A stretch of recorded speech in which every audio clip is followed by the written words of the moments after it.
Hi అండి, నమస్తే. నేను మీ doctor Naveen Thota, consultant neurologist, సెంట్నీ సిటీ హాస్పిటల్, విజయవాడ.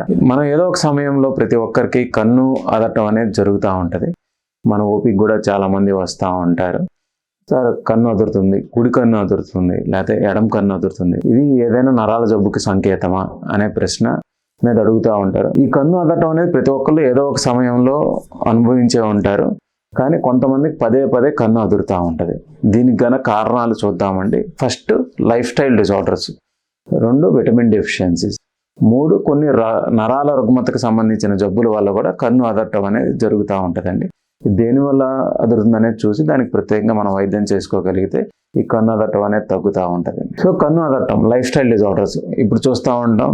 మనం ప్రస్తుతం ఉన్న పోటీ ప్రపంచంలో చాలా మంది ప్రాపర్ రెస్ట్ తీసుకోకపోవడం, లేదా ప్రాపర్ ఎక్సర్సైజ్ అనేది చేయకపోవడం, టైంకి ఫుడ్ తినకపోవడం, లేకపోతే ఫాస్ట్ ఫుడ్స్కి అలవాటు పడటం వల్ల రకరకాల రుగ్మతల వల్ల మనకి కన్ను అదట్టం అనేది జరుగుతూ ఉంటుంది. అందులో మొదటిది స్ట్రెస్ అండి. ఎక్కువగా స్ట్రెస్ఫుల్ సిచ్యువేషన్స్ మనం చూసే ఉంటాం. ఎక్కువగా ట్రావెలింగ్ చేసినప్పుడు కానీ, ఏదైనా స్ట్రెస్ఫుల్ జాబ్ చేసేటప్పుడు కానీ మనకి కన్ను అదట్టం అనేది జరుగుతూ ఉంటుంది. సో స్ట్రెస్ మేనేజ్మెంట్ చేస్తే మనకి కన్ను అదట్టం అనేది తగ్గుతుందండి. రెండో కారణం అండి, అలసట. మన ఇంగ్లీష్లో దీన్ని ఫ్యాటిగ్ అంటాం. ఏదైనా పని మనం రెస్ట్ లేకుండా చేసినప్పుడు, లేకపోతే నిద్ర కరువు అయినప్పుడు, లేకపోతే అలవాటు లేని పనులు చేసినప్పుడు మనకు అలసటగా అనిపించినప్పుడు కూడా కన్ను అదట్టం అనేది జరుగుతుందండి. 3, కొన్ని రకాలైన రసాయనాలు తాగటం వల్ల, ఎస్పెషల్లీ కెఫిన్, ఎక్సెసివ్ కెఫిన్. కొందరు వర్క్లో ఉన్నప్పుడు కానీ, అలవాటు పరంగా కానీ ఎక్కువగా కాఫీస్ తాగుతూ ఉంటారు.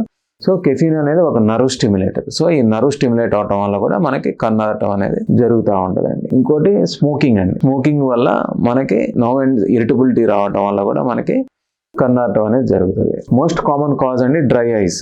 అంటే కన్ను మీద ఉన్న నీరు ఆరిపోవటం వల్ల కూడా కన్ను అదురుతుంది. ఎస్పెషల్లీ వీళ్ళు ఎక్కువగా స్క్రీన్ టైం ఉండేవాళ్ళు, అంటే సాఫ్ట్వేర్ ఎంప్లాయీస్ ఎక్కువగా స్క్రీన్ చూస్తూ ఉంటారు.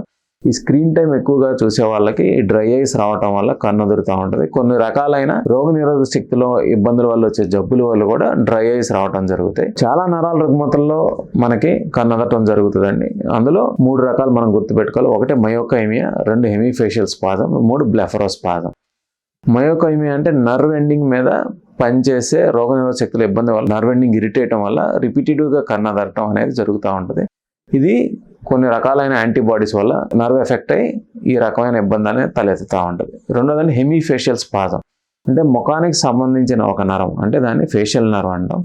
ఫేషియల్ నర్వ్ ఇరిటేట్ అవటం వల్ల, ఏదైనా స్ట్రక్చరల్ కాజ్ వల్ల అయి ఉండొచ్చు, మెదడు కాండంలో ఉండే ఇబ్బంది వల్ల అయి ఉండొచ్చు.